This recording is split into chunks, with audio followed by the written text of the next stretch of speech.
Mwaramutse neza, tugiye kurebera hamwe akamaro ka puwavuro.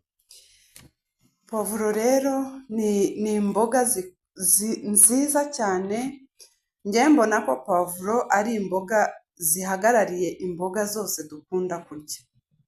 Ni imboga ubundi nari nzi ko intoryi arizo zihagarariye imboga zose dukunda kurya, ariko puwavuro ni imboga ziruta izindi mboga zose, ni imboga zihagarariye imboga zose dukenera mu buzima bwacu, kuko puwavuro irimo intungamubiri zikubiye mu zindi mboga zose tubona.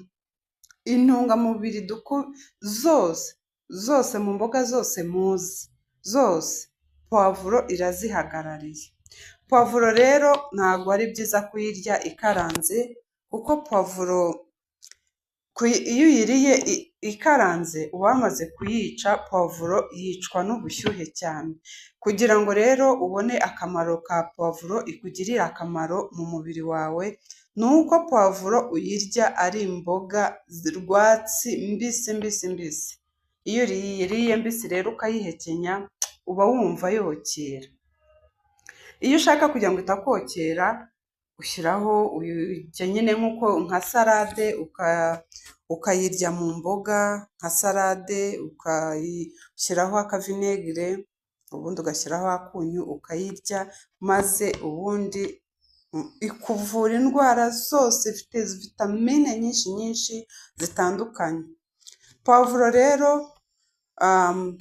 ituruka muri Amerika y'Amajyepfo, ubundi no muri Mexique nicyo gihugu cya mbere gikungahaye mu guhinga za puwavuro cyane, mbese ikungahaye muri Mexique, nicyo gihingwa gikungahaye muri Mexique cyane. Niho rero usanga puwavuro nyinshi, ubwinshi bwaho zo ziba muri Mexique. Mbese ifite intungamubiri nyinshi zivura indwara zitandukanye. Ni ukuvuga ko twebwe rero tuzirya mu mboga, akaba ari ikirungo, ukaranga nk'uko ukaranga ibitunguru, ukaranga nk'uko ukaranga inyanya. Buriya tubirya ari imboga bikaranze, ariko hari iyo wamaze kubikaranga, icyo aho ngaho uba wakishe. Ntago iba ikiri puwavuro igiye kugira ikikumarira mu mubiri, ahubwo biba byarangiye nyine ubwo wamaze kuzirya nk'imboga, ariko utavuga ko hari ikintu igiye kukuzanira cyangwa se igiye kugufasha mu mubiri. Oya, ni imboga nyine, ubwo uba wariye imboga bisanzwe nk'uko urya imboga zindi, kuko ntabwo zihura n'ubushyuhe. Ni ukuvuga ko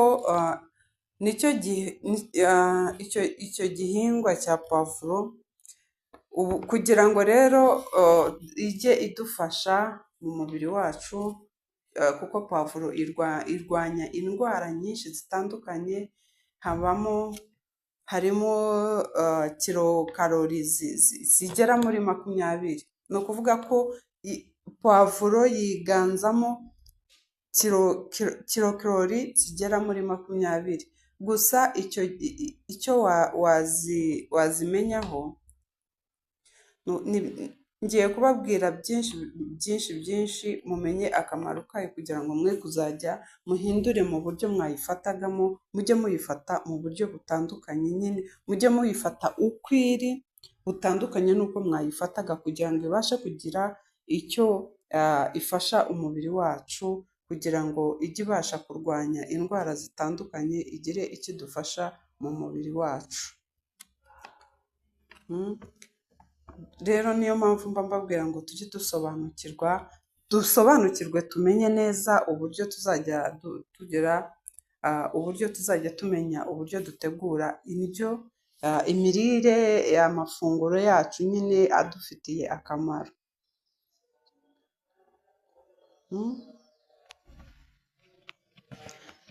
Tujye dusobanukirwa, buri munsi mba mbagezaho utuntu n'utundi mu buryo bumwe cyangwa se ubundi, kugira ngo dusobanukirwe neza uburyo tuzajya dufata amafunguro yacu. Ikungahaye rero ku bintu